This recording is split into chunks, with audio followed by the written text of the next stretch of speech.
Next up on WTV, a scene out of a sci-fi movie, a look into the life of a drum major, and today's Sports Minute. WTV's Daily Update starts now.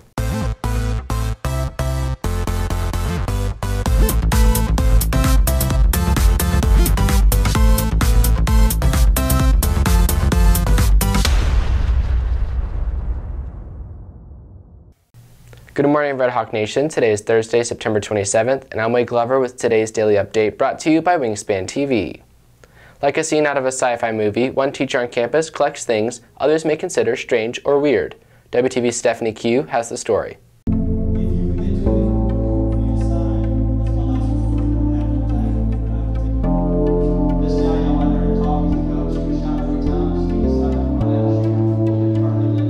Animal science teacher Julie Anderson has a unique hobby of curating dead animal parts preserved in a formaldehyde acid. So there's a wide variety of things in the jars. I have testicles from dogs, cats, and horses. I have the uterus and attached ovaries from cats and dogs.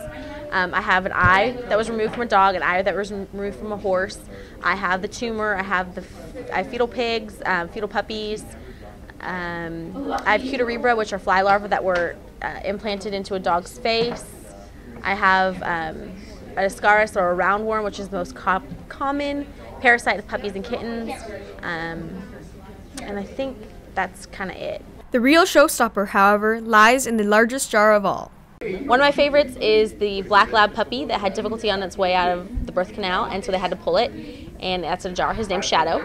Anderson's shelf is full of all these oddities, open for any students to come and inspect. For me, it's kind of like you usually never ever get to see that stuff, and it's kind of just like, whoa, it's actually real, you know? And it's like this is an eyeball. How cool is that? Not only is this a rare sight to see, but it also provides her student a glimpse into their potential careers. I think it gives our students that are wanting to enter the animal industry a realistic interpretation of what kinds of things they're going to encounter, like pulling puppies that are already deceased, or pulling out fetal pigs, cutting off tumors, spays and neuters, things like that. Reporting for WTV, I'm Stephanie Q. On this week's edition of My Life As, WTV takes a look into the life of drum major Nick Hung. Well, being in band is really tiring, but it's also very fun, especially since, we have to kind of stay after school a lot. And as for being a drum major, it's a lot more responsibility to kind of take on. Still, you get the same experience, but it's just more, you're kind of in charge of the timing of the band, the responsibility of the band. It's just a lot more responsibility. Most of the days we have rehearsal around 4:40 to 7. Sometimes we would have 6 o'clock to 9 o'clock. Usually it would be maybe 8 hours a week. I think that's the standard. But for drum majors like me and the other two, we have to come in early and stay after, kind of clean up the band hall and make sure everyone gets home safe. Drum majors are usually part of the band, and I used to play, well, I still play actually, but not for marching season this year. But I play the saxophone. The thing that I'm most proud of would be being able to teach, because we have to teach fundamentals and marching as well, and just kind of like looking at the freshmen or looking at whoever and seeing that oh, they got it. It's a very proud moment for me. All your friends are in band. It's kind of the stereotype, but it's true. All my friends are in band, and we just have so much fun just kind of goofing around and even getting down to business. It's really fun when your friends are on the field with you. All sports teams have captains, but for one team in particular, their captains may be leading them to a district championship. WTV's Sydney Andros has the story.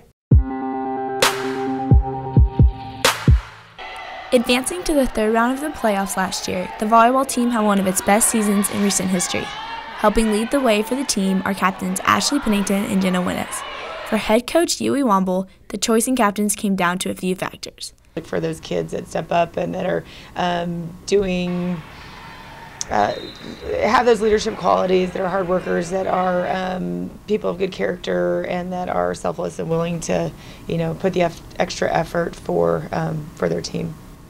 For Winnes, one of the state's top players in 5A, being a captain means a level of trust with her head coach.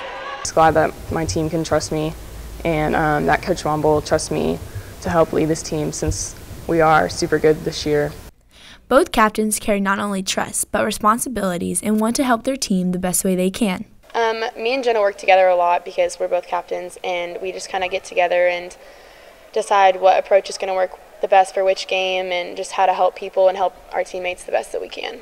It appears as if they're doing a good job as the team is looking to capitalize on the rest of their season and advance even farther than past years. I'm pretty confident that we have a really good shot this year. We've all, I think, stepped up to the pressure and to the opportunity that we do have this year. Being as district is going to be tough, but I think we're really going to step up, and we have a really good shot this year. Not only do we want to win district, but I think we also kind of it's an expectation we have. That's definitely the goal. We had a really good playoff run last year. Everyone was super hyped. I don't think anyone was expecting it last year, to be honest. So that way, I think this year we are expecting a lot more, and so we're working for a lot more. For WTV, I'm Sydney Andros. If you're looking for more from Wingspan, you can follow us at Liberty Wingspan on Twitter, Instagram, and Facebook, or visit our award-winning website, libertywingspan.com. Please stay tuned for today's announcements. Yoga with Amelia starts today during advisory in the competition gym. Football takes on Independence tomorrow at Toyota Stadium. The theme for the game is America and Back the Blue. State Fair Fridays starts tomorrow in the cafeteria. Students can purchase a chili cheese dog and a Monte Cristo sandwich. That's it for today's daily update. This has been Wade Glover for Wingspan TV.